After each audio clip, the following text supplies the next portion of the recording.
What is this? Well, this is a orchestrion, and it has two different instruments. Maybe you can guess them, actually. It feels like a piano. You are correct. So we have a piano over here. Actually, the most special instrument of this orchestrion are those three violins. Wow.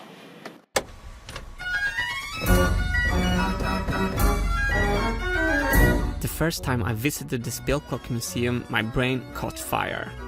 On that very day, the idea to build a mechanical instrument took form. 16 months later, we released the Marble Machine video. The Marble Machine was a viral success, but a mechanical failure. So we started to build the much more engineered and improved Marble Machine X.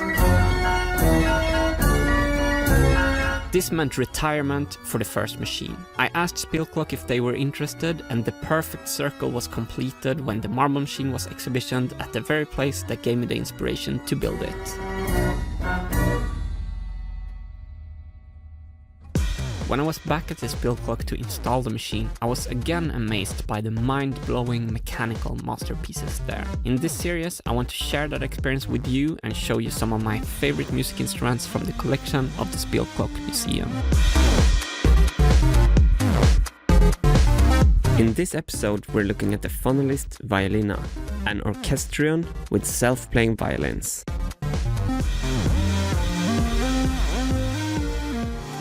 And this is actually, I think, one of the most famous instruments of the company of Hupfeld. So the first one was actually built around 1910, and it was presented at the World Exhibition in Brussels. And normally the doors would be closed, so actually people who listened to it had no idea what was going on inside the cabinet. And they would call it the eighth wonder of the world, because they could listen to self-playing violin music with actual violins, so not organ pipes that imitate the violin sound, but actual violins. Wow.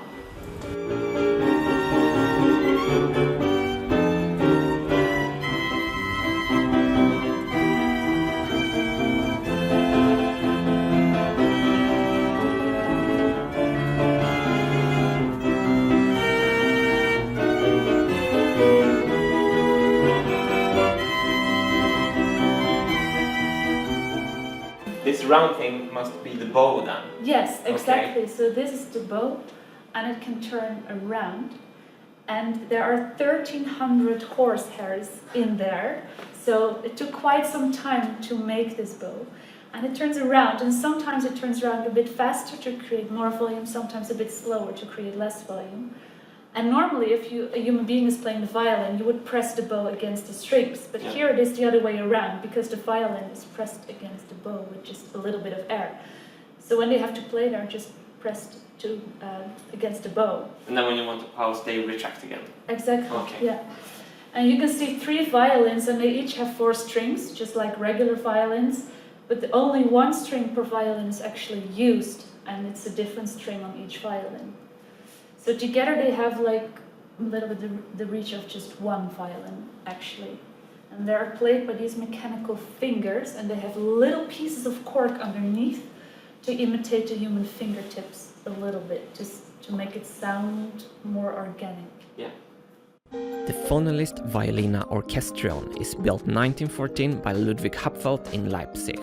For a long time, the ultimate goal for mechanical instrument makers was to build a self-playing violin. It was the holy grail of mechanical music, and many makers doubted if it even could be done. Although Leonardo da Vinci made sketches of a viola organista, he never built one.